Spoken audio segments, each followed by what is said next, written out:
como já foi feito, novamente cumprimentar o nosso senador e presidente do partido Aécio, o Zé Aníbal, presidente do ITV, pela iniciativa, que eu acho bastante profícua. Queria fazer aqui alguns comentários, inclusive que tem a ver com o trabalho dos parlamentares do Congresso e dos políticos em matéria dessas questões. Em primeiro lugar, um ponto. Nós completamos esse ano 30 anos de democracia. Houve muitas conquistas do ponto de vista das liberdades, diminuição da pobreza, liberdades não apenas políticas, mas sociais, sindicais e tudo mais. Houve também duas conquistas econômicas importantes nesse período.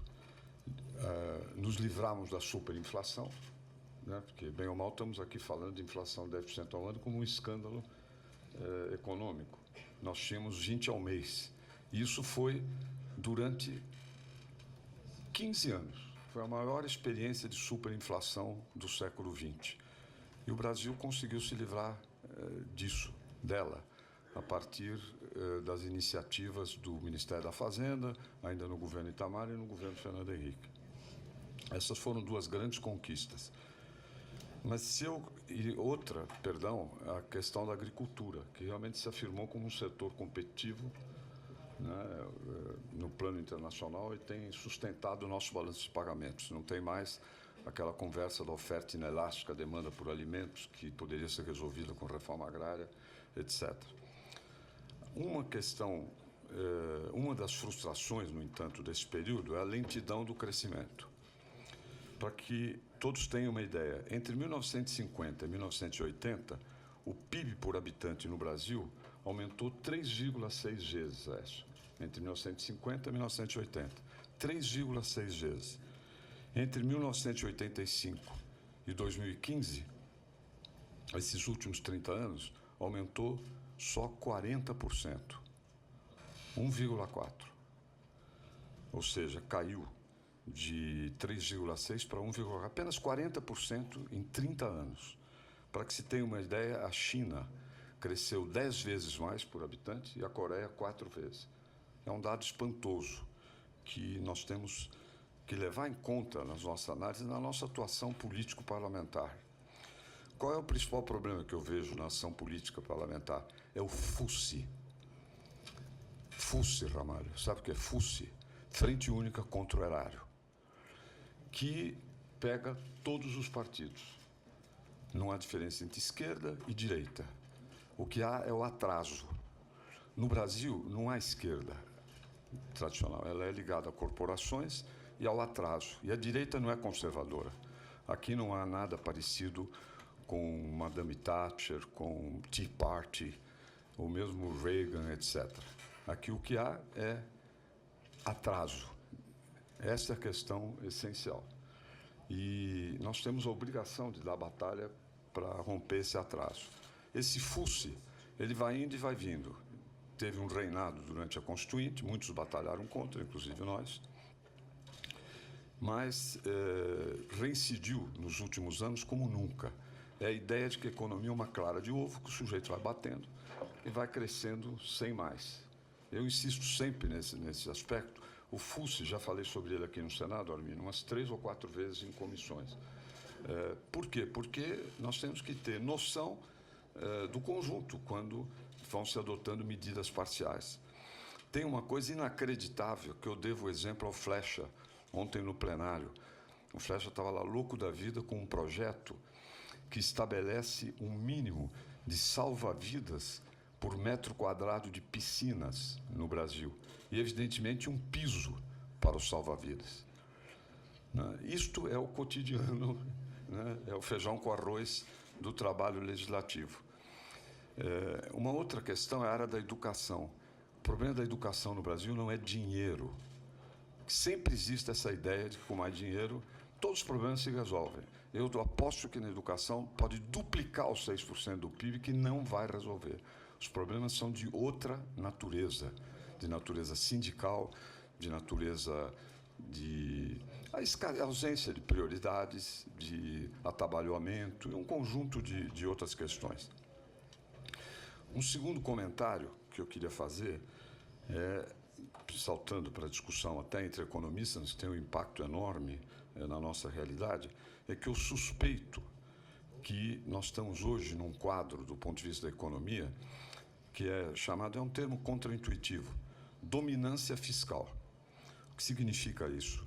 Hoje, a política monetária apertada, subir mais juros, exerce o efeito oposto. O Blanchard, Olivier Blanchard, que era do Fundo Monetário, escreveu um artigo sobre o Brasil, inclusive mostrando na gestão do Armínio como se evitou cair nessa armadilha. Você lembra desse artigo? É um trabalho clássico.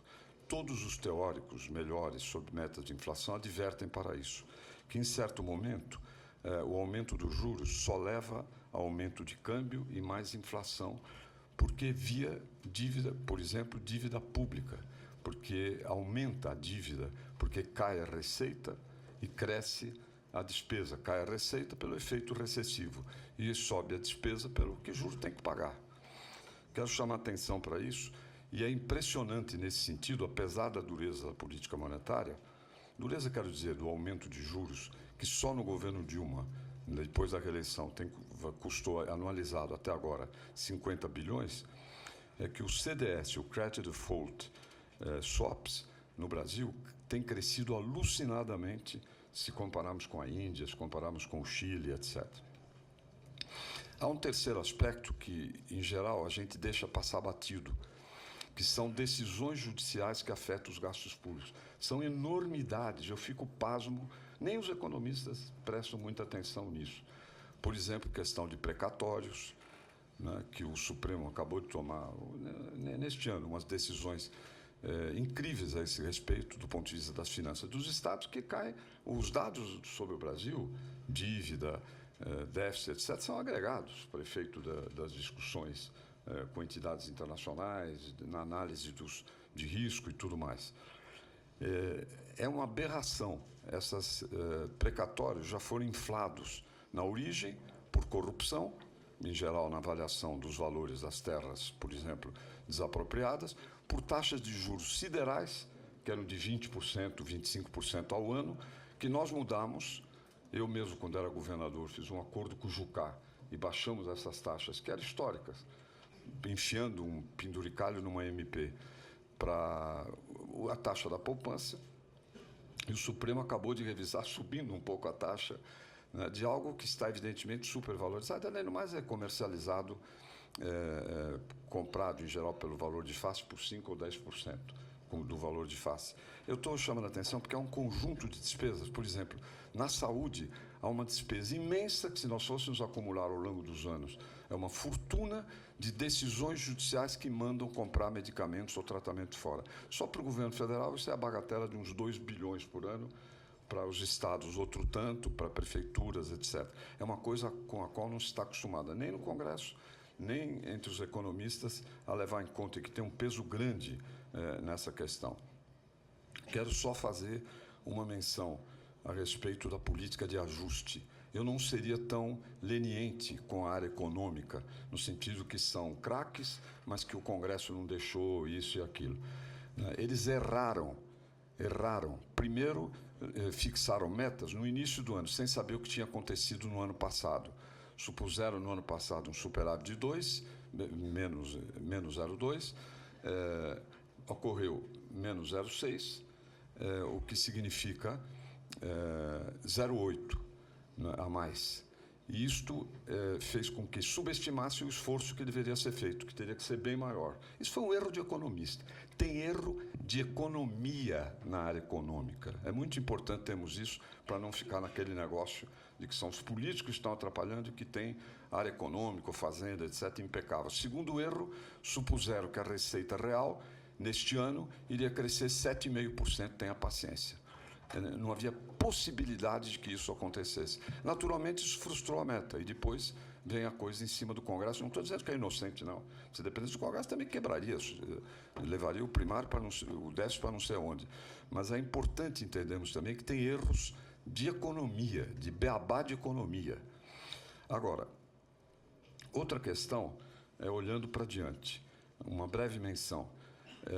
Se nós tivéssemos aquele governo que o Aécio mencionou, com legitimidade e coragem, vamos raciocinar assim, senão não dá para pensar. Mesmo a partir de agora, o que aconteceria? Primeiro, seria um governo que entraria com confiança, com crédito de confiança. Isso tem um peso infinito nas possibilidades de política econômica. Segundo, pegaria um câmbio desvalorizado, o que é um bônus tremendo, como teve o governo Lula. Tá certo? Você tem um câmbio desvalorizado, é o melhor dos mundos. O inferno é entrar e pegar um câmbio muito valorizado. Não há crise cambial.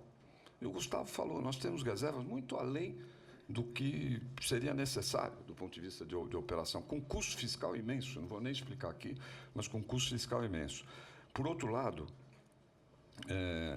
eu creio que o clima ajudaria que nós reduzíssemos a maioria do FUSI no Congresso. Né? Isso seria fundamental, porque se ficasse a atual maioria, estamos perdidos. Né?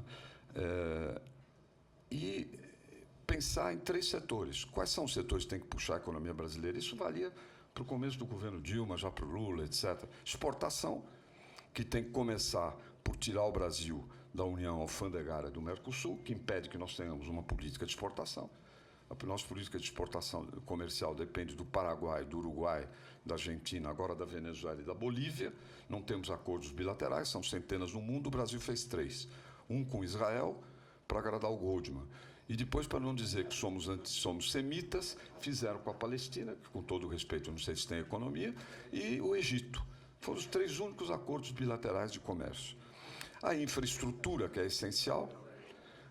Quero dar aqui um dado que explica muito também da performance brasileira. O custo do Brasil é 25%.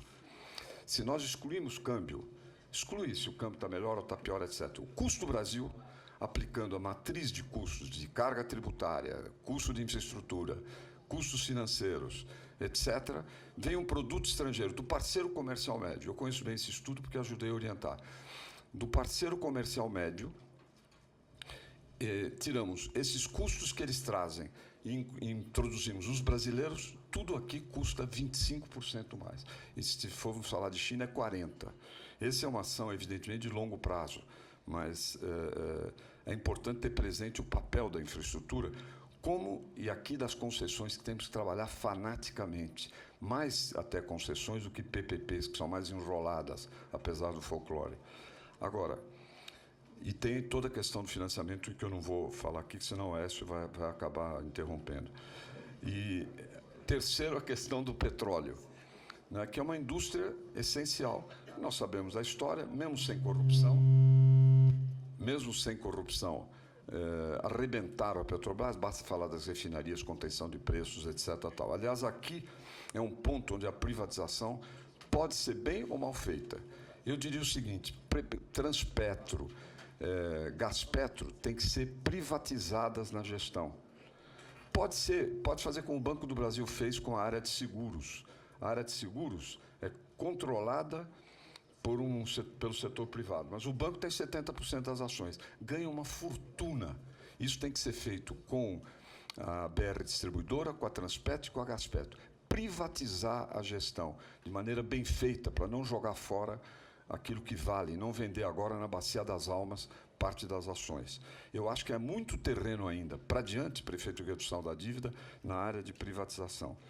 Inclusive pensando, como mencionou Gustavo Franco, nas reservas de divisas. Agora, a longuíssimo prazo, só menciono os itens mais problemáticos. Um é o bônus demográfico, que nós estamos jogando pela janela. E eu acho que as tabelas do Gustavo Franco são ilustrativas. Muita gente já tem falado disso, mas na prática, nada. Justiça trabalhista, que não é possível que tenha uma justiça que se sobreponha a acordos coletivos. Temos que ter coragem para mudar isso. A qualidade do investimento, prioridades, etc., que foram todas jogadas pela janela. Se tem partido no mundo que não tem prioridades, na prática, é o PT. E queria terminar aqui com uma frase a respeito do futuro, que é a essência do que eu penso. A história é feita de excentricidades, das coisas improváveis que acabam acontecendo. Se nós não tivermos isso em conta, nós vamos cair num pessimismo. Já era antes até de trabalhar com ele, virei mais hirschmaniano. Eu vou citar uma frase do Machado de Assis, que o Gustavo Franco deve conhecer. Aliás, ele é meu candidato à Academia Brasileira de Letras, viu, Márcio? Que é assim, no Esaú e Jacó: O imprevisto é uma espécie de Deus avulso ao qual é preciso dar algumas ações de graças. Pode ter um voto decisivo na Assembleia dos Acontecimentos. Vamos, então, confiar no improvável e no improviso, além da nossa racionalidade. Muito obrigado. Muito bem.